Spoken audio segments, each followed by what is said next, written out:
first, we're going to start off with a little forecast, and we're going to start off with Reggie Middleton.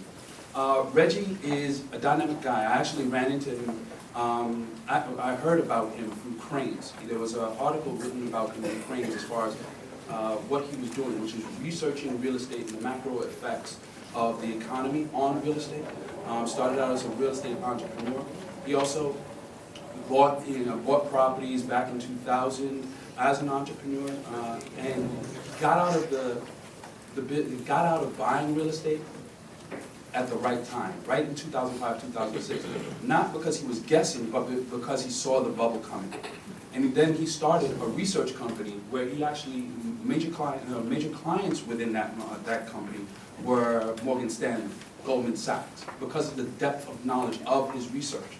And they commented to him, and they're still his clients today. So what I wanted to try and do from that article and from my actual conversations with Reggie was actually expose that to us, our community, and see what's coming down the pipeline, as well as what really we're still working our way through, from 2005 until now. So with that, I want to welcome Reggie. Hello, I'm Reggie Middleton. Is it better with the mic or without?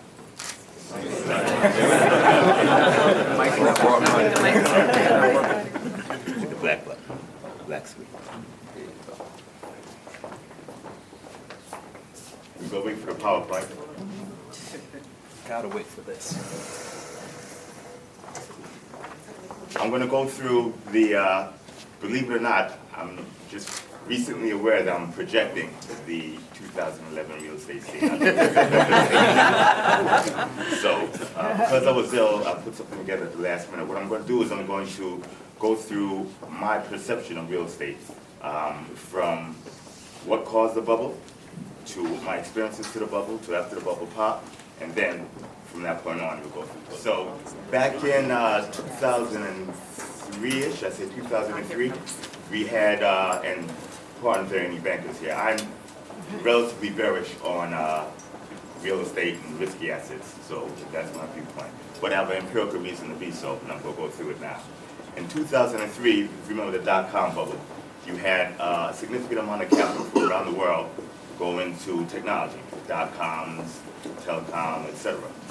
That was pumped up by Wall Street. A lot of money went into it. A lot of the prices just weren't fundamentally justified. So you had a lot of things such as bikini.com that went up, the bubble popped, and the money went out. If you take a look at the time, go to the next screen please. If you take a look at the real estate market at the time that the bubble popped in 2000. Right about here. This is where the dot-com started. The bubble popped at about 2000. And if you take a look, this is the Case-Shiller index for major cities. If you take a look at when the bubble popped, the dot-com bubble popped in 2000, guess where everything, most of the capital went? Real estate. Into real estate. And at 2000, you see the numbers look parabolic. Next screen, please. I actually got into investing in real estate in 2000. I bought brownstones, distressed property, high distressed properties, Fort Cream, Pitney Hill, downtown Brooklyn. That's how I got started. And this shows how basically the equity markets partied for over 5 years. Next screen, please. The dot-com bubble burst, NASDAQ bubble. If you take a look at that, again, parabolic line, it looks almost like magic, and that's what it was. The problem is, with bubbles, we have a boom-bust economy because of the way our central bank currently conducts fiscal policy. They allow bubbles to form, usually from a result of their policy, and then when the bubble pops, they juice the economy to attempt to cushion the bust. And when that attempt to cushion the bust simply causes another bubble. Next screen, please. And this is the capital effect of real estate. We just went through quickly. Next screen. Now, the way Alan Greenspan, which is the first Fed chairman, conducted policy, he's conducted what I call the great global macro experiment, where he attempted to bring rates down to reflate a bubble. He failed to reflate the dot-com bubble, but he did say that it's a possibility where you can reflate the economy through real estate by increasing the average value of home you allow that common everyday man to extract equity out of their homes and then spend it in the economy. That throwing that money into the economy increases the general economic level of activity. The problem with that is it's not true wealth. And of course, in hindsight, we all know this. If you go to and he's quoted as saying things such as, if you drop the rates, it would have the effect of leading to a surge in home sales and refinancing. This is back in September 2011, right after the tax. Greenspan was fully aware of what he was doing, but he dropped the rates anyway. So if you go to the next screen. Once he dropped the rates in 2011, this is when the bubble burst. You had an increase because the capital flew into the markets. When he dropped the rates, he enabled the banks to do the mortgage-backed security packaging, refinances, selling off to a securitized trust deal. I don't know who's familiar with that, but basically what the banks would do is they would either buy loans or underwrite loans. They would package them up and they'd sell it to a trust, which is off of their balance sheet, and basically retain very little to no risk. So basically, the banks were basically wholesalers of loans. And the story, I don't know the, well, let me start again. The banks basically retain very little risk, so they sell off the loans. It doesn't really matter if someone defaulted on the loan or not. In doing that, the banks transform the risk profile of underwriting. So basically, it's the volume of loans that you did versus the quality of loans. That, combined with the drop in interest rates, caused the level of the K-share level to skyrocket. It went beyond that of the dot-com bubble, and if you take a look at as we go through further, it went beyond that of every other bubble, real asset bubble in the world. Commercial real estate joined about a year and a half later. You see where the bubble started in 2004. It trailed residential real estate. Again, now these are national numbers, and real estate is not national. Real estate is a very local and geographic animal. But this is the first time since probably the gold rush in the 1800s that the United States in general moved. As a matter of fact, even those states or areas that did not participate in the boom, unfortunately participated in the bust because of the downward pressure, which we'll get to a little later. Next screen. Okay, so at the top of the real estate bubble, which is approximately the second half of 2006, generally everywhere. In downtown Brooklyn, Manhattan, it was between the second half of 2006 and the first half of 2007. You also had the bust of the credit bubble, which was the mortgage-backed security, securitization, and re-leveraging when you passed it off to a securitized trust. So once it popped, it brought the economy down with it. Next screen. So what the next Fed chairman did, which is Chairman Bernanke, he decided to get very, very creative. First, he dropped interest rates. He dropped it to effectively zero. His target was 25 basis points. He's brought it down to zero. The short end of the curve actually went negative several times. Negative interest rate means that you pay the government to lend the money. And it's done that several times, very recently, as a matter of fact. When you have negative interest rates, which way do you think interest rates are going to go? Up. They really have no choice but to go up. So at the top of the bubble, you have interest rates that are at a floor or below the floor. You have property values that are now falling, and they're falling significantly. I was bearish on this simply because I think everybody who actually was in the game knew that it was unsustainable. There was a small coterie of us who thought we were much smarter than the rest of the world, but I think, in general, we all saw that it was unsustainable and basically taking the money whenever you could get it. Okay? U.S. short-term interest rates have actually went negative. The U.S. Federal Reserve is actually one of the biggest buyers of our own debt. The U.S. Federal Reserve is our central bank, and it's been funded by us. So basically, the United States issues treasuries. They give banks money at 0%, or almost free money. They tell the banks to buy the treasuries up, so they always have someone to buy up the U.S. debt. And then they buy the Federal Reserve, and the Treasury actually buys. The Federal Reserve buys the bonds back from the bank. This is essentially a Ponzi scheme. It's like I loan money to this very wealthy young man right here. Okay? This very wealthy young man borrows money from him for me for free to buy the debt, and then I give him money to buy the debt back. And then it goes back in the circle, and then you put it back to me. So basically, this is what the United States is now doing. That's how they're getting the rates down. they set a target, but the market doesn't necessarily agree with the target. But if there's someone to buy the debt, and the way bonds work, the higher the price, the lower the interest rate. If you get someone to buy the debt, you have more demand, you increase the price, you lower the interest rate. But the problem is we're issuing debt and we're buying our own debt back. Again, this is unsustainable. So as soon as this fails, what do you think happens to interest rates? They go up. Okay? Next, Chairman Bernanke, as the new scientist in the great global macro experiment, has also did many other things, such as quantitative easing, which is the buying the debt. He's dropped rates to zero. He's created a variety between him and the Treasury, and Congress have created a variety of mechanisms to make sure that they create an artificial demand. For the first time, they started buying non-investment grade assets. Normally, when a bank needs to borrow money from the government, they give them assets that are rated AAA, treasuries, etc. The government is now accepting common stock, mortgage-backed securities, junk bonds, and unrated securities, basic securities that nobody knows the credit of. So that's now sitting on the balance sheets of the Federal Reserve. It's also what they couldn't get pushed to the Federal Reserve is still sitting on the balance sheets of many of the big banks.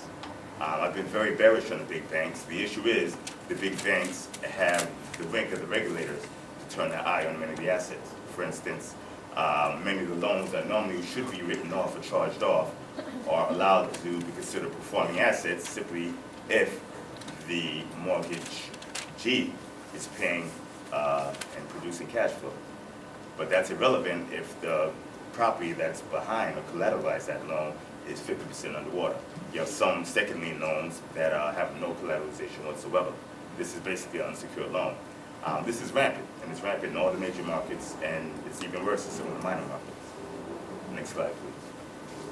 So we have a combination of massive monetary and fiscal stimulus. You have Congress, you have the Fed, and the Treasury working together. And what is this is an unsustainable push to drop interest rates and to increase demand, such as tax credit.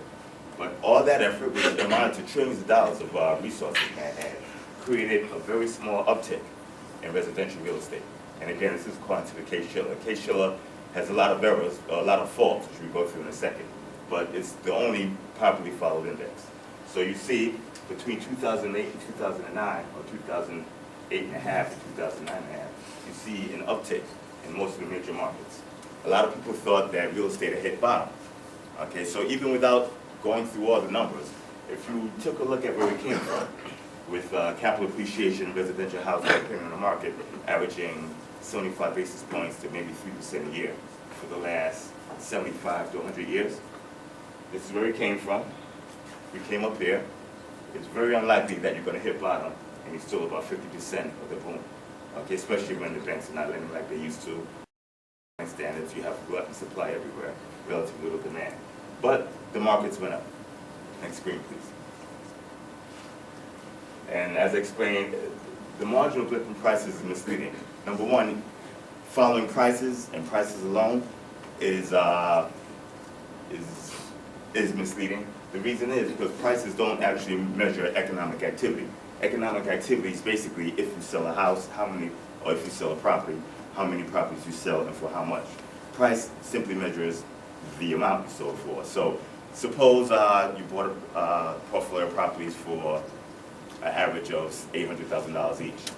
Okay, the prices went up to $1 million each. If you can't sell one property, it's absolutely irrelevant and it's meaningless to you. But Case-Shiller doesn't measure that. If you measure the real value of economic property, the inflation-adjusted value, properties times the amount times the price, you see that that would have given you an indication back in April of 2005, okay, that the market had turned. But the Case-Shiller still kept going up because prices kept going up, despite the fact that economic activity dropped almost a year earlier. So now you can see where the Case-Shiller index increases, but the economic activity still decreased significantly. So now you can see the divergence between actual economic activity and pricing. Next screen. Now, to make matters worse, the United States has the reserve currency, the US dollar. Basically, all the major assets that are traded throughout the major money centers in the world are usually priced in dollars. And everybody looks up to the US as potentially knowing what they're doing. So, when Greenspan and then consequently when Bernanke dropped interest rates, and Bernanke is doing what Greenspan did. Bernanke is doing what Greenspan did to the nth degree. All the other major money centers around the world started doing it. They dropped rates, they started buying their own bonds, they started creating lax regulation on the banks. And they created this situation worldwide, in Europe, in Asia, and North Africa. Next week, please. Overcapacity evaluation in the commercial real estate space is a problem in many areas. I've been invited to ING to discuss the same issue, situation in Amsterdam, where they have a lot of empty office space. They've totally overbuilt. They don't know how to evaluate it because there's nothing but space and there's no income. Next screen. Okay, now that after the countries have followed Bernanke's lead, you have many banks that are actually greater than the sovereign state, than the states that they're domiciled in. For instance, UBS has assets on a leveraged and unleveraged basis that are larger than actually Switzerland banks. And this is true for quite a few banks. The non-performing assets of these banks actually amount to up to 9% of the GDP of these countries. If they were to mark these to market, these countries would be effectively bankrupt. Next screen. Okay, private debt becomes public when the central banks buy the bad debt from the banks. They take the bad debt from the private sector and they put it on the public sector. And now you have insolvency in states versus insolvency in banks. Next screen. Now, when the proverbial doodle hits the fan, again, my question is, what do you think happens to interest rates? They go up. All these sovereign entities that need to access capital are going to access it from the public markets. They're going to either crowd out the private market or they're going to default. Some of them have to default because they simply can't afford the debt service, such as Portugal, who received a $1 trillion package and their rates have been going up ever since. When they default, and more than one defaults, what do you think happens to interest rates? They go up. Next screen. Okay, an obvious fact, real estate is highly sensitive to interest rates. Historically low interest rates and easy credit are what drove up the bubble. The residential commercial real estate markets in many areas are glutted. Even though you do see some uptick in demand and activity, they're still glutted in terms of supply, and we're at either the bottom or just below the bottom in terms of interest rates. Next screen.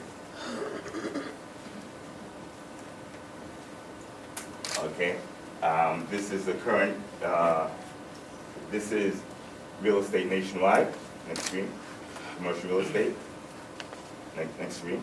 I'm going to rush through because I'm running out of time. Okay, next. Now, in the New York metro area, Manhattan and the 5 boroughs, you do see an uptick in condo prices. As a matter of fact, it's the only major MSA that has an uptick.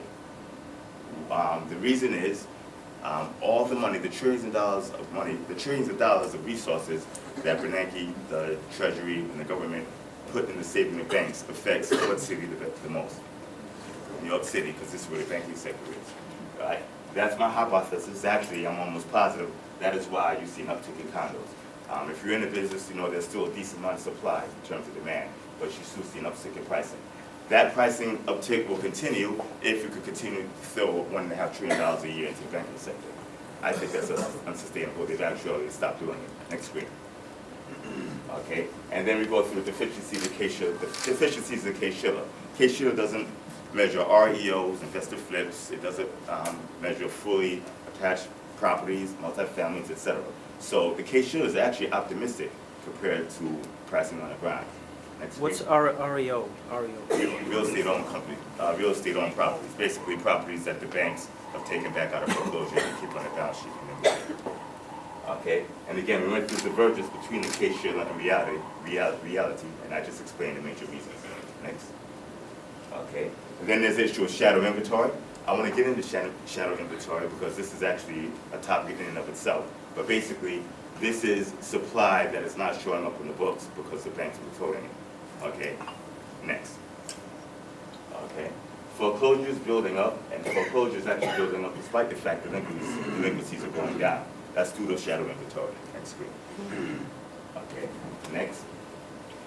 If you take shadow inventory, right, and you throw it into the actual supply that's calculated, I predict a minimum of about 7.4 years before you're able to eat up the supply, and you have demand that would be equivalent to before the bubble. Next.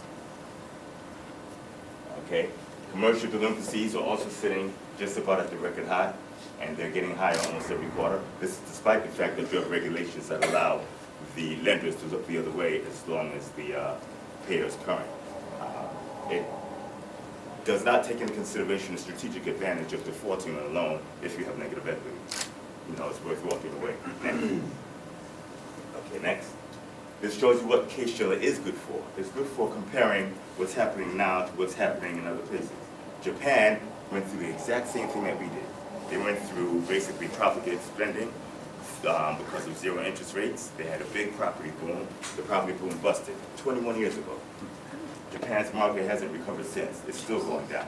As a matter of fact, after 21 years of depreciating property values, if you take a look at what happened, our commercial real estate market is actually went up on a steeper slope in Japan, and it's fallen at a steeper descent up in Japan as well. This is where we are here. That's in 2011. Okay, this is where Japan is in 2011. 21 years, straight down. And we've done it much worse in Japan. It is easily surmisable that we could go that 21-year slide plus. Next screen. Take a look at residential properties, the same effect. As a matter of fact, it's much worse on the residential side. This is our slope, this is the Japanese slope. Japanese slope, again, 21 years later. Can't hear you. The Japanese slope, our residential property market shot up faster and sharper than Japan's did, and it's falling sharper than Japan's did. We have this blip from the fiscal and monetary stimulus that our government did for QE. I felt it was disruptive. To be absolutely honest, I think it would have been better if we allowed the market to fall, and then you would have organic buyers, such as this crowd, who came in and would lift it up organically. Instead, you have a real estate market that is fundamentally still overpriced. Okay? There's a little more to go, but fun.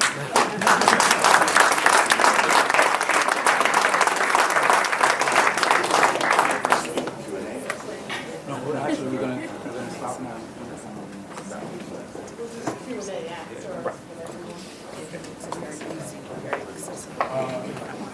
We're going to take 2 seconds to set up for our final discussion.